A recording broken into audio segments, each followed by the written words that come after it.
Bien, y continuamos grabando estos especiales porque queremos conocer nuestra historia, porque somos todos habitantes de esta ciudad tan querida.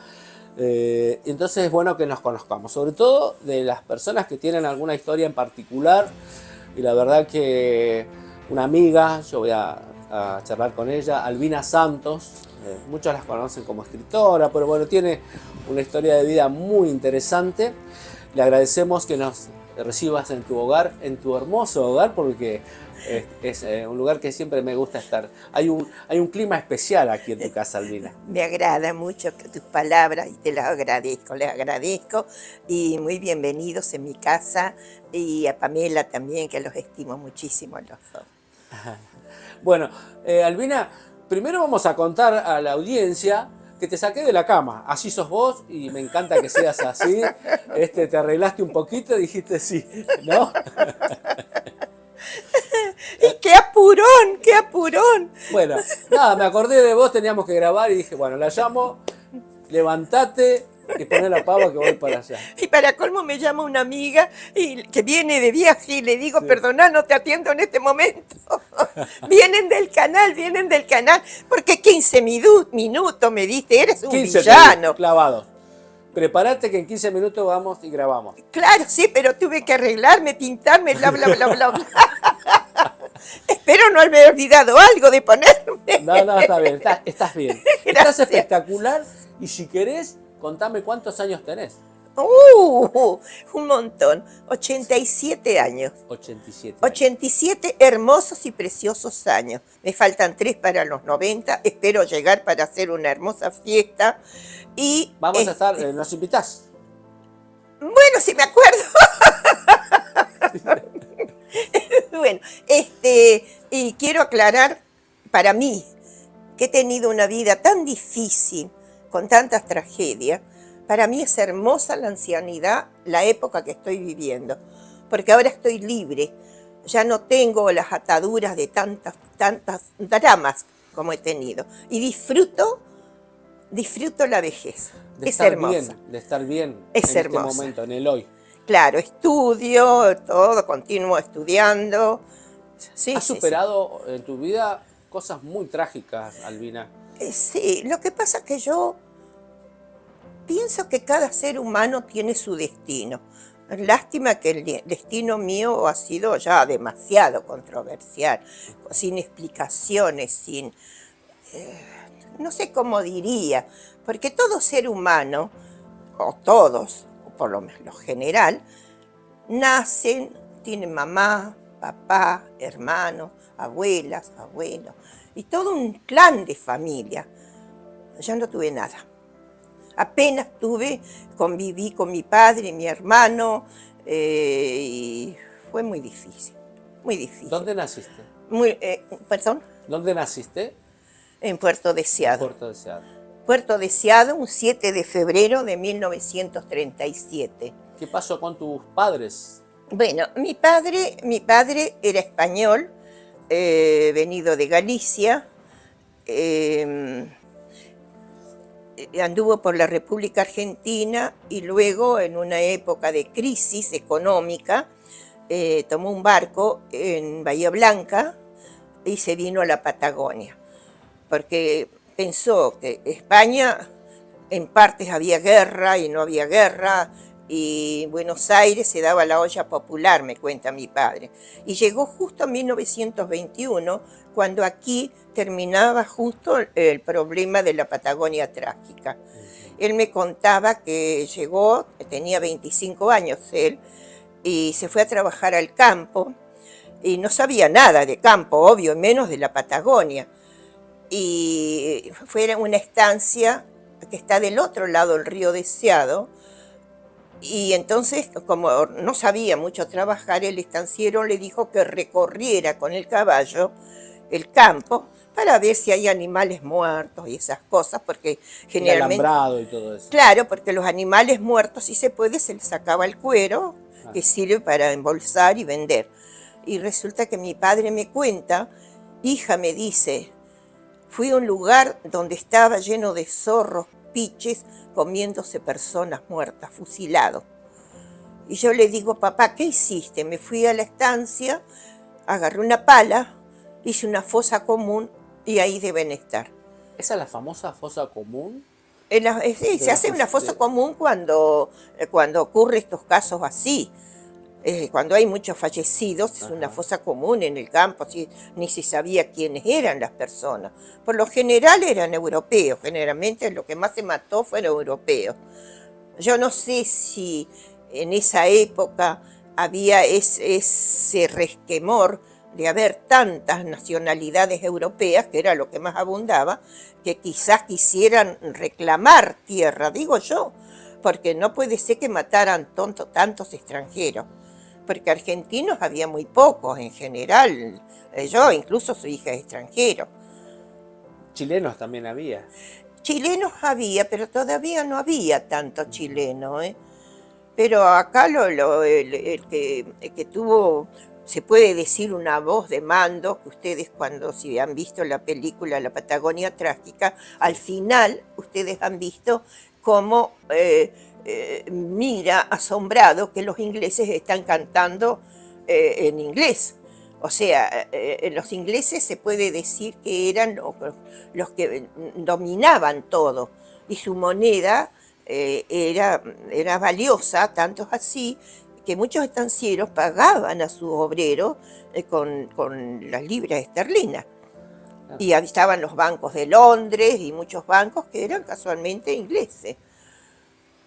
Menéndez Betti y los pioneros de la Anónimas también, ¿no? Que eran Claro, bueno, el pionero de la anónima fue José Menéndez. José Menéndez era español. Menéndez Betti, claro. Claro, claro, pero también hay una historia muy triste, muy trágica, que obvio se trata de ocultar, pero que es evidente que sí. O sea, el problema fue un mal entendimiento. El indígena tehuelche, que yo tengo casualmente, el último libro que saqué es este, vivían en una época lítica. Lo que tenía la tribu era de todos. O sea, si yo, mujer, precisaba machacar unas semillas, iba y agarraba de mi amiga el coso para machacar, o sea, todo era de todos. No había un yo soy dueño de esto, de esto, de esto, de esto. No había propiedad. No había propiedad y era un respeto. Cuando los blancos traen las ovejas, el indio no consideraba que robaba. Él pensaba, esto es como de todos.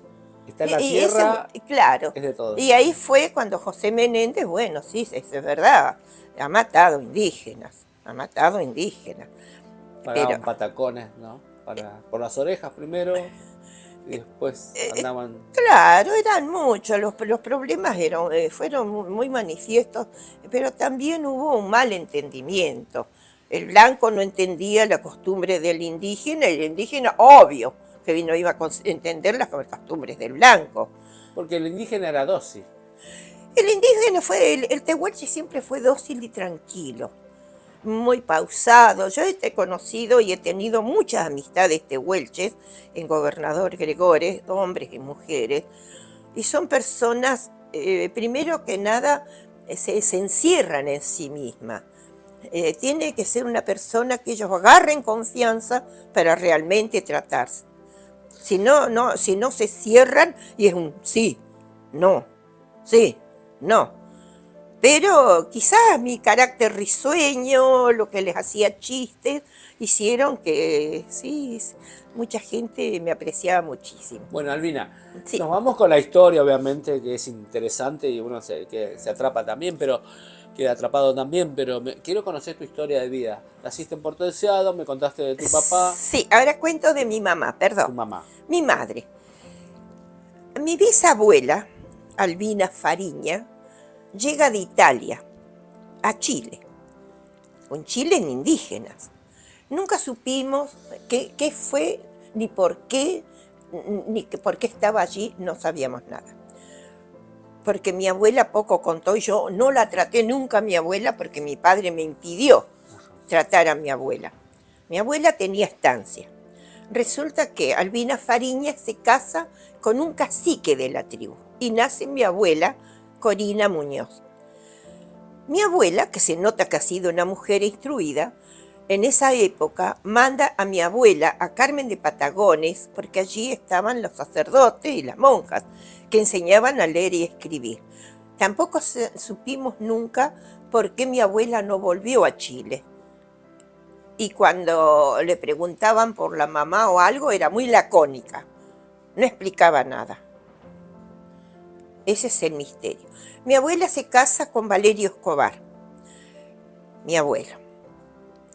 Mi abuelo era de Corrientes, era vasco, y la madre era hijo de vasco y la madre guaraní. Se instala primero mi abuelo viene hasta Río Gallegos, y en Río Gallegos, del lado de Chile, había un señor que a los acampados los mataba. Los encontraba dormidos y los robaba y los mataba. Entonces se le hablaron a mi abuelo si se animaba a buscar a esa persona. Y sí, lo descubrió, lo llevó preso a Gallegos. Entonces a mi abuelo le dieron un puesto. En ese entonces no había policía acá en la provincia de Santa Cruz todavía. Había una especie de cuerpo de gendarmería. Justo en ese momento, cuando él está en ese puesto, viene Butch Cassidy. Butch Cassidy fue un pistolero norteamericano que, bueno, fue muy nombrado, muchas personas lo saben. Asaltaba. Claro, él asaltaba, claro, él era asaltante como se ve en las películas de Estados Unidos. Asaltaba, pero resulta que cuando sale el telégrafo fue la trampa de los ladrones, porque ahora se comunicaban de un lado a otro y ya no podían esconderse. Y había un sheriff, Martín Sheffield, que los quería agarrar. O sea, estaba onubilado porque él tenía Sheffield que agarrar de Estados Unidos. ¿De la zona de la cordillera? No. No, está bien. No. Bueno, entonces Butch Cassidy y su banda, donde va una mujer también, se van de Estados Unidos, recorren Centroamérica, pero el sheriff atrás. Y ellos sabían que el sheriff lo venía siguiendo el rastro, digamos. Claro, y el sheriff tenía muy buena puntería. Llegado a Bariloche, este es un caso muy, muy importante, porque yo conocí al al nieto de Martín Sheffield. Y él me contaba, el nieto, algo que salieron mucho en las revistas, en los diarios de esa época. Está acampado Sheffield en el lago Nahuel Huapi, de noche, con un perrito. Está preparando su comida, ya oscurece, y el perrito ladra, claro, Sheffield atento, va a mirar, y él dice que ve el plesiosaurio. Famoso el Nahuelito que le dice. Bien, Sheffield queda, o sea, es tanto el hecho de un animal prehistórico que avisa a Buenos Aires, de Buenos Aires vinieron, quisieron cazarlo, quisieron buscarlo, y Sheffield se queda en esa zona, no los persigue. Estos malandrines llegan a Río Gallegos como grandes personas, muy buen trato, pero estaban estudiando todo el movimiento, hasta que en un momento asaltan el banco Talpalcará, se llamaba y se llevan todo, que era mucho dinero, porque en ese entonces todavía se juntaba oro, no era oro en abundancia, pero se ponía en el banco. Aparte, la libra esterlina valía muchísimo, el peso también, pero no se usaba mucho. El cabecilla era Butch Cassidy, pero tenía otros delincuentes que lo acompañaban. Sí, fueron varios, era toda una banda. Billy the Kid creo que era el otro, algo así, ¿no? Claro, eran toda una banda. Y mi abuelo y un señor que también después se radica en Puerto Deseado, Riballa, los dos salen en persecución de Butch Cassidy. Butch Cassidy pasa por lo que es Gobernador Gregores, Lago Posada, y luego de allí ya salta en la provincia del Chubut. Y no los encontraron, según se dice. ¿Estuvieron en Comodoro? Comodoro no era nada en ese Claro, había entonces, mucho. mi amor. Comodoro no se movía como se movían más, por Claro. ejemplo, Santa Cruz, que Bueno, pero Santa Cruz, terminan viviendo en la cordillera, escondidos. claro, van a la parte que se llama Cholila. Toda esa parte estuvieron y bueno, después se dice que unos dicen que lo mataron, otros dicen que se fueron a Estados Unidos, que estaban de vuelta en Estados Unidos. Claro. Bueno, eso queda lo raro de esto, lo extraño del destino de esto, es que estos asaltantes entran a Santa Cruz, que son una banda de delincuentes. Y la segunda banda de delincuentes que entra a Santa Cruz es cuando matan a mi hermano. A Ramón. Claro, qué casualidad, ¿no? Qué casualidad, porque después de allí no vinieron más bandas no hubieron aquí en Santa Cruz. Ramón Santos. Santos, Lleva el nombre del límite entre Chubut y Santa Cruz, en claro, la ruta sí, 3. sí, mi Contame un hermano poco tenía. de tu hermano, porque creo que vos tenés hijas y tenés familia, obviamente, como todo el mundo, pero tu hermano era muy allegado a vos, ¿no? De chico. Sí, lo que pasa es que hubo una unión de maltrato, de tragedia, mientras éramos niños. Eh, eh, Voy a comenzar Sí, por, bueno, mi hermano nace un año antes que yo, el 22 de enero de 1936. Yo nací el 7 de febrero de 1937. Yo tengo 8 meses, mi hermano tiene un año y algo, mi madre muere. Mi madre tenía 19 años, Albina Escobar, y mi padre tenía ya 42 años, Ramón Santos, pero pasa que mi padre es Ramón Santos Mato y mi hermano y yo somos Santos Escobar. claro. Eso queda aclarado porque muchos piensan que Ramón Santos es mi padre y no. Mi padre Ramón Santos Mato, pero mi hermano Ramón Santos Escobar. Bien, a los 9 meses muere mi madre. Para mi padre fue una tragedia porque llega del trabajo, ella se descompone, la llevan al hospital y muere. Entonces, mi padre quedó como loco, me dicen, porque se encontró de golpe un hombre grande, 40 y tantos años, con 2 criaturas. A mi hermanito lo llevó una vecina, porque en ese entonces los funerales se oficiaban en las casas. No había como ahora pampas fúnebres, todas esas cosas. Resulta que me cuentan que a mí no me atendía nadie, yo era bebé y se debía estar llorando terriblemente, porque la gente, se llenó de gente en la casa por el funeral, y entonces llegó una señora y dijo, a esta nenita la voy a criar yo. Y me llevó para su casa y me crió. ¿Quién era? Se llamaba Regina Bergman.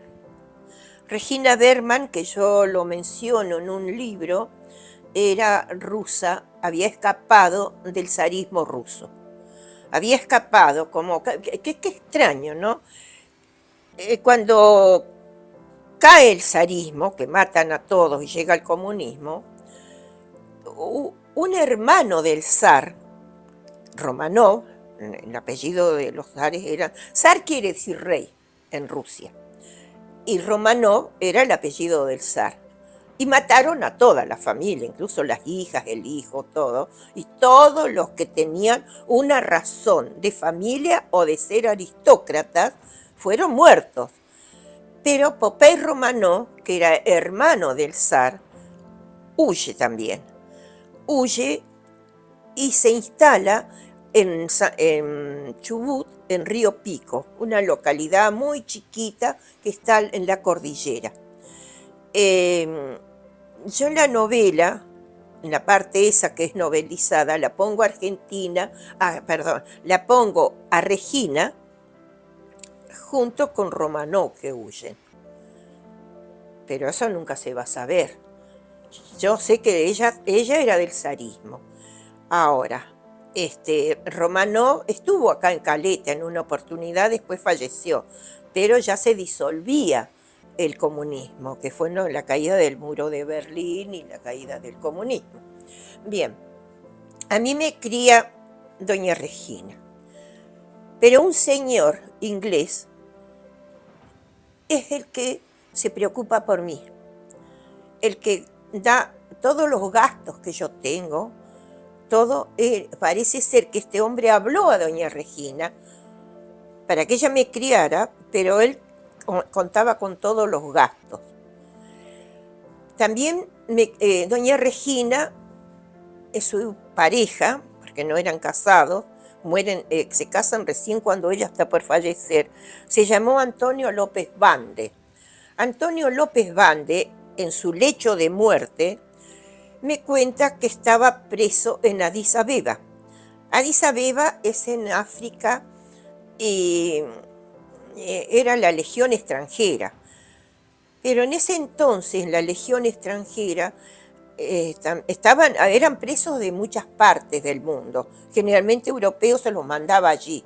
Muchos eran presos políticos. López Bande fue preso político. Y huye en esa África de antes. Me cuenta las historias, cómo pasa por las tribus de los negros, cómo las costumbres de los negros y muchas cosas más. Y llega a Sudáfrica. En ese entonces, en Sudáfrica, llega con un otro compañero que yo conocí, muy peligroso, que se llamaba García, le decían diente de oro, porque tenía un diente de oro. Pero resulta que cuando llega a Sudáfrica, que llegaban los Boers, huyendo de los ingleses, porque Sudáfrica, que estaban los Boers, que eran los que se formaron ahí en Sudáfrica, resulta que llegan los ingleses. Los ingleses se apoderan de Sudáfrica y ellos huyen. Entonces, con los Boer, que son más bien holandeses, huye también hacia Comodoro Rivadavia. Pero el telégrafo los descubre. Don López Bande y Diente de Oro van a Ushuaia. Y después ya se los quedan libres. Yo me cuido con estas dos personas. Pero voy a decir algo muy triste, para mí por lo menos, ¿no?, como niña. Yo me crié con un lujo, no me faltaba nada. Aparte tenía el cariño para mí, mi madre, doña Regina era mi madre. Regina en ruso significa reina. Bien, me crío muy bien, pero viene un conflicto con mi padre. Ella me hace temer a mi padre, porque parece ser que mi padre pide la tenencia mía, la maldita patria potestad. Yo digo maldita porque si bien los padres tienen el derecho, también tiene que haber acá en este país un control de cómo son tratados estos chicos. Bien, doña Regina muchas veces me decía, si algún día te lleva don Ramón, llorá y pedí por mamá. Un día, que yo recuerdo que yo presentí algo, pero no sabía expresar qué, porque tenía 3 años para 4, no tenía deseo de jugar, no tenía deseos de nada, y a la tarde llegó impetuosamente la policía y me sacó de la casa de doña Regina. Me llevaron a la casa de mi padre, que era una casa fea, oscura, no sucia, sino oscura, sin cuadros, no sé cómo decirle, un cambio, era un hombre que vivía con mi hermano que me miraba asombrado. Yo ignoraba qué es lo que pasaba, obvio que ignoraba lo que pasaba, pero yo le tenía miedo a don Ramón, porque doña Regina me había enseñado a tener miedo. Incluso hubo un conflicto una vez en un carnaval, que lucharon los dos por mí, y que bueno, que mi padre fue preso, pero que golpeó a doña Regina, lo recuerdo siempre. Esa noche, en una cama solita, no podía dormir. Tenía 3 para 4 años, y me acordé lo que me dijo doña Regina. Si estás solita y te lleva don Ramón, llorá pidiendo a mamá. Lo hice, y fue la primera vez que me pegaron. Para mí fue terrible, porque aparte que le tenía miedo al que era mi padre, Pero bueno, pasó. El maltrato fue terrible, tanto para mi hermano como para mí. Yo me di cuenta que mi hermano estaba horrorizado. La palabra, yo no, yo era inquieta y lo llevaba siempre a hacer travesuras. Yo era la culpable, yo sé que yo era la culpable y de muchas cosas grandes, como una vez que agarramos el arma de mi padre y quisimos matar a un viejito porque era un viejito pobre. Bueno, ¿Y no volviste más con tu madre adoptiva? no, mi padre me prohibió terriblemente o me pegaban. Yo no pude volver más. Muchas veces pienso, ¿por qué no lo hice a escondidas? Pero en un pueblo tan chiquito, si me veían y le decían a mi padre, iba a ser terrible. ¿Nunca más viste a Regina? Bueno, a los 11 años tengo peritonitis y me internan. A los 11 años. Llego a la sala, donde hay varias mujeres, y está doña Regina internada.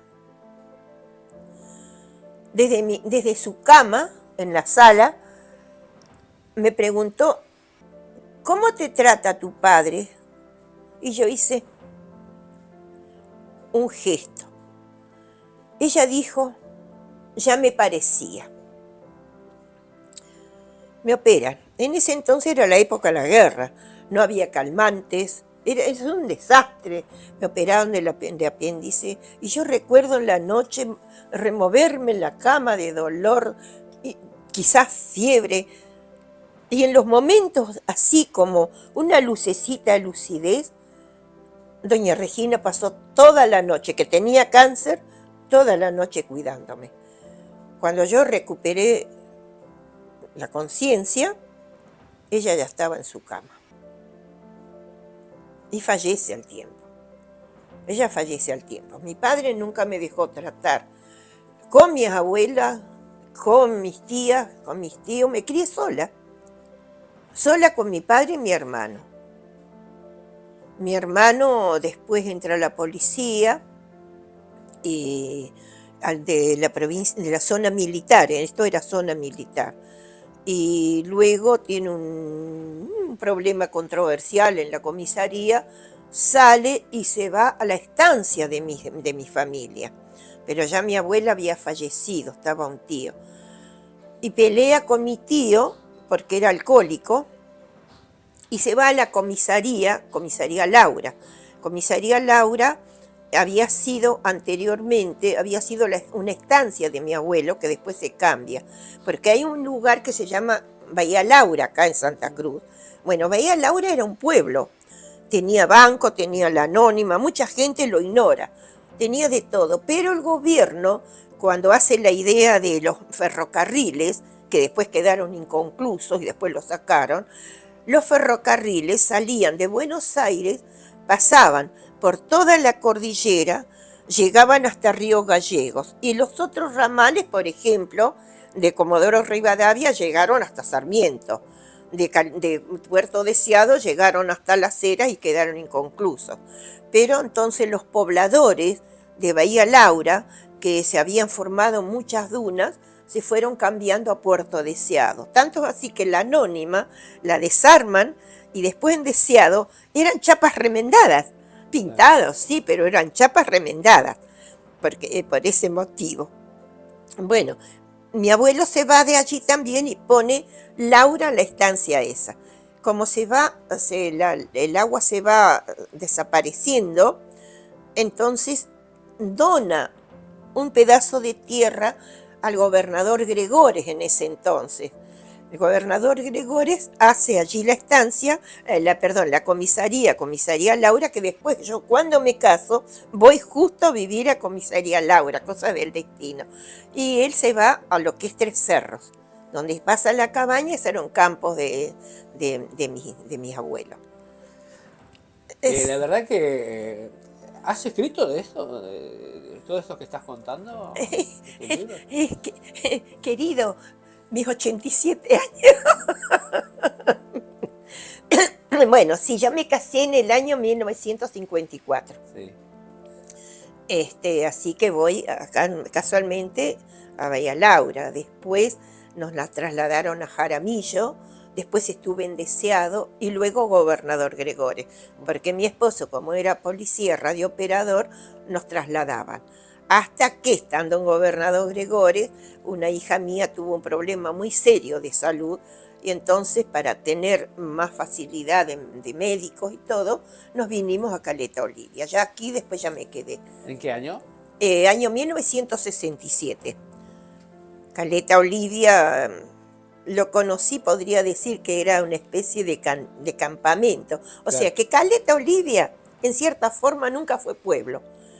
De una especie de campamento, era tan pronto la gente que llegaba que se fue a ciudad. O sea, de campamento a ciudad.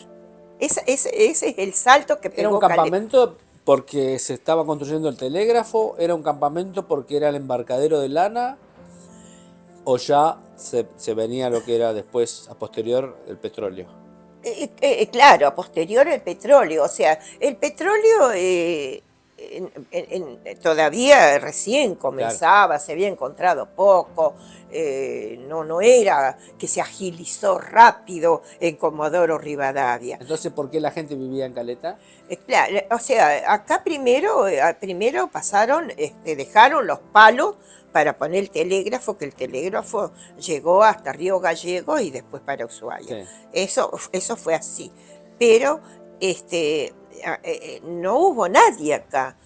Pero cuando ya se instalan los cables, que venían poniendo los cables y poniendo las palmas, entonces se pone un correo acá, que servía para la zona de los estancieros. ¿Dónde está actualmente el correo? Claro, no sé si dónde está actualmente el correo, no lo sé, la verdad, no conocí, yo eso no conocí, tan vieja no soy. Bueno, pero resulta que después fue un pueblito chico, porque primero estaba la parte Cerro Dragón, toda esa parte, había mucho petróleo, no tenía necesidad, ni tampoco había quizás los medios para sacar más petróleo, ni tampoco la necesidad por las personas, los habitantes que habían en la Argentina. Pero luego ya se entra el cañadón seco y bueno. Bueno, Sí. Albina, seguramente tenés mucho más para contar en tu vida, porque la verdad es que no sé si por los años, sino por los acontecimientos que han ido pasando en tu vida, ¿no? La muerte de tu hermano, que es la que más conocemos los caletenses, buscando a unos delincuentes también que se habían escapado. ¿En Truncado fue que mataron a tu hermano? ¿O en la Sí, Pico Truncado, Truncado, sí, no. Fue una banda, lo voy a decir rápido, un tal Alogaray, jefe de una banda, sale de la cárcel en San Luis, huye, se instala en Comodoro Rivadavia. Obvio, fue una época muy terrible acá, sí, en esta zona, porque llegaron los yanquis, porque la gente se juntó, porque había muchos nightclub y también había Taur, donde la gente, donde hay un lugar incipiente, donde corre mucha la plata, siempre está esta gente y siempre entre ellos se amparan. ¿Y de dónde crees que nace el arte? El arte literario, la música, porque sé que cantás también, tocas un poquito el piano. Bueno, un amigo mío me sorprendió cuando un día me dice, Albina, pero vos sos artista. Yo hace Claro. poco le dije, ¿sabés que yo no había pensado que era artista? ¿Y cómo Bueno, te sí. definirías entonces? Bueno, esto es así. Yo, no, perdón, no es que me mande la parte, me hice sola en la pintura. Para mí pintar, por ejemplo, ahí tienen un cuadro, o sea, para mí pintar es algo innato en mí. Es innato. No puedo decir que me cuesta, es en mí. Te sale natural. Claro, es natural. Bueno, luego, nunca quise escribir. ¿Por qué? Porque yo hablé ruso, mi amor, y a mí me cuesta mucho este castellano. Aún hoy aprendo, porque el idioma castellano ustedes no lo notan, porque están en ellos. Pero hablar un idioma, o sea, yo hablé ruso. Cuando me lleva mi padre tampoco hablaba castellano, porque el gallego, o sea, nosotros decimos gallego a todos los españoles, no, gallegos son los de Galicia, que son descendientes de los galos. Es una raza muy distinta a la del español, que viene más bien del árabe, del latino. Nosotros venimos de los celtas. Bien, que son galo, gallego, Portugal es portocalo, o sea, puerto de los galos, eso quiere decir. Bien, mi padre no hablaba castellano tampoco bien, le costó siempre, nunca habló bien el castellano, nunca. Era muy atravesado para hablar. Así que se puede imaginar que yo hablaba ruso, voy con mi padre, hablaba otro idioma más intrincado que yo lo entendía porque me gritaba. Si no, no lo entendía tampoco. Porque yo hablaba ruso y algunas palabras castellano. Pero cuando lo veía furioso me daba cuenta que por algo estaba furioso. ¿Te dan cuenta? Es difícil una infancia así. Bueno, y luego el castellano. Cuando fui a la escuela, tuve que aprender el castellano. Y agradezco a a esas maestras, porque nosotros generalmente éramos todos hijos extranjeros. Había franceses, ingleses, alemanes, había de todas las razas. Entonces nosotros de nuestro hogar hablábamos el idioma hogareño. Y fuera, en la escuela o afuera, teníamos que hablar castellano. Por eso yo nunca escribí. Entonces después estuve en la pintura. Estuve en la música hasta que tuve el accidente de los oídos, que dejé aquello. Y un día en la universidad abren una carrera de literatura. Y yo digo, bueno, total pruebo, total, si me va mal lo dejo y listo.